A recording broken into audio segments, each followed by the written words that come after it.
بسم اللہ الرحمن الرحیم۔ جناب محترم وزیر اعظم پاکستان شہباز شریف صاحب، وفاقی وزیر خزانہ اسحاق ڈار صاحب، وفاقی وزیر ریلوے خواجہ سعد رفیق صاحب، سیکرٹری ریلوے مظہر صاحب اور معزز خواتین و حضرات، آج یہ بات ہم سب کے لیے بہت خوشی کی ہے کہ گرین لائن کا دوبارہ احیاء ہو رہا ہے اور ہمارے بھائی ساتھی خواجہ سعد رفیق صاحب نے اسی محنت کے ساتھ جیسے 2013 اور 18 میں انہوں نے ریلوے کو ٹرن اراؤنڈ کیا تھا، اسی جذبے کے ساتھ یہ دوبارہ ریلوے کو اپنے پیروں پہ کھڑا کرنے کے لیے کوشاں ہیں۔ ریلوے کسی بھی ملک کی ترقی میں بیک بون کا کردار ادا کرتی ہے۔ آج پاکستان جن معاشی بحرانوں میں گھرا ہوا ہے، ان سے نکلنے کا فقط ایک راستہ ہے، اور 75 سالوں کی ناکامی کا بھی صرف ایک راستہ ہے کہ ہم نے اس ملک میں وہ پولیٹیکل سٹیبلٹی اور کنٹینیوٹی نہیں پیدا ہونے دی کہ جس سے پاکستان کے ترقی کے منصوبے کامیابی سے آگے بڑھ سکتے۔ آج اگر ہم نے اپنے پیروں پہ کھڑا ہونا ہے تو پاکستان کو ایک ایکسپورٹ لیڈ اکانومی بنانا ہے۔ اگر پاکستان 32 ارب ڈالر کی ایکسپورٹس کو اگلے 5 سے 7 سالوں میں 100 ارب ڈالر تک لے جانے میں کامیاب ہو گیا تو ہم ٹیک آف کر جائیں گے، لیکن اگر 32 ارب ڈالر کی ایکسپورٹ کو ہمیں 100 ارب ڈالر پہ لے جانے کے لیے 15-12 سال لگے، جیسے کہ ماضی میں کچھوے کی رفتار سے ہماری ایکسپورٹس نے ترقی کی ہے، تو پھر ہمارا مستقبل بہت تاریک ہے۔ اور اگر ہم نے ایکسپورٹ ڈیولپمنٹ کرنی ہے تو اس میں لاجسٹکس کا بے حد اہم کردار ہے، اور ریلوے پاکستان کی ایکسپورٹ پوٹینشل کو ترقی دینے میں اپنے کارگو سروس کے ذریعے ایک کلیدی کردار ادا کر سکتی ہے۔ اس کے لیے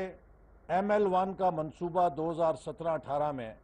ریلوے نے تیار کیا، جس کے ساتھ ہم نے بھی پورا تعاون کیا، لیکن آپ یہ دیکھیے کہ آج جو افتتاح ہم نے کیا ہے یہ پاکستان کی ترقی کی کہانی بیان کرتا ہے۔ ML1 منصوبے کے ذریعے ہم نے ملک کے اندر ریلوے ٹریک کو 160 کلومیٹر فی گھنٹہ کی رفتار پہ بچھانے کا کام شروع کیا،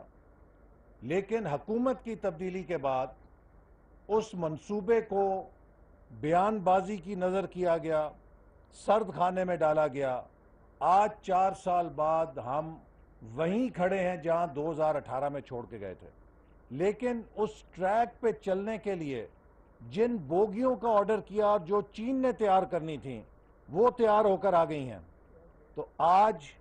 المیہ یہ ہے کہ 160 کلومیٹر کی رفتار سے چلنے والی بوگی ہمارے پاس آ گئی ہے، لیکن ہم اس ٹریک کو نہیں ڈال سکے چونکہ پچھلے 4 سالوں کے اندر وہ کام نہیں ہو سکا جو ہمیں کیا جانا تھا۔ یہ وہ علامتیں ہیں ہماری ناکامی کی کہ اس ملک میں جو پولیٹیکل سٹیبلٹی نہیں ہوتی، تسلسل نہیں ہوتا، تو اس کا خمیازہ بھگتنا پڑتا ہے۔ آج شہباز شریف صاحب کی قیادت میں حکومت کو جو فیصلے کرنے پڑ رہے ہیں،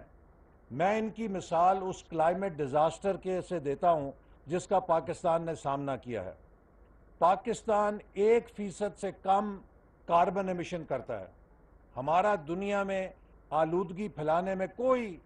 دور دور تک کردار نہیں، لیکن دنیا کی سب سے بڑے کلائمیٹ ڈیزاسٹر کی ہمیں 30 ارب ڈالر کی مار پڑی ہے۔ اسی طرح آج جو معاشی مار پاکستان کھا رہا ہے اس میں اس حکومت کا کوئی لینا دینا نہیں ہے۔ آج یہ حکومت اس معاشی آلودگی کی قیمت ادا کر رہی ہے کہ جو پچھلے دور کے اندر فیصلے نہ کر کے یا غلط فیصلے کر کے کی گئی ہے، لیکن چونکہ یہ ہمارا چیلنج ہے، انشاءاللہ تعالی اس پر ہم پورا اتریں گے، پاکستان کو اس بحرانوں سے نکالیں گے۔ آخر میں خواجہ سعد رفیق صاحب نے بھی کہا، میں بھی وزیر اعظم صاحب سے کہوں گا کہ پاکستان کے جو ٹیکنیکل ایشوز ہیں اس میں ایک بڑی وجہ یہ ہے کہ پاکستان کے اندر ہمارے قومی انتظامی ڈھانچے میں انجینئرز کا کیڈر موجود نہیں ہے۔ آفس مینجمنٹ کا کیڈر ہے، ایڈمنسٹریٹو سروس کا کیڈر ہے، پولیس سروس کا کیڈر ہے، فورن سروس کا کیڈر ہے، اب ضرورت ہے کہ ٹیکنیکل پاکستان کو بالادستی دینے کے لیے انجینئرز کا بھی ایک پروفیشنل کیڈر دیا جائے تاکہ وہ ریلوے جیسا شعبہ، national high way authority, water and power, جہاں جہاں ٹیکنیکل شعبہ جات ہیں اس کے اندر ایک ٹیکنیکل ایڈمنسٹریٹو سٹرکچر موجود ہونا چاہیے جو پاکستان کو آکے لے کے جائے۔ میں خواجہ سعد رفیق صاحب کو، ان کی ٹیم کو مبارکباد دیتا ہوں کہ انہوں نے نہایت محنت کے ساتھ اس ریلوے کی گرین لائن کو لانچ کیا ہے۔ بلا شبہ یہ گرین لائن کسی بھی 5 سٹار سروس یا کسی بھی جہاز کی بزنس کلاس سے کم نہیں ہے۔ میں امید کرتا ہوں کہ پاکستان کے شہری اس سروس کا بھرپور فائدہ اٹھائیں گے۔ پاکستان زندہ باد۔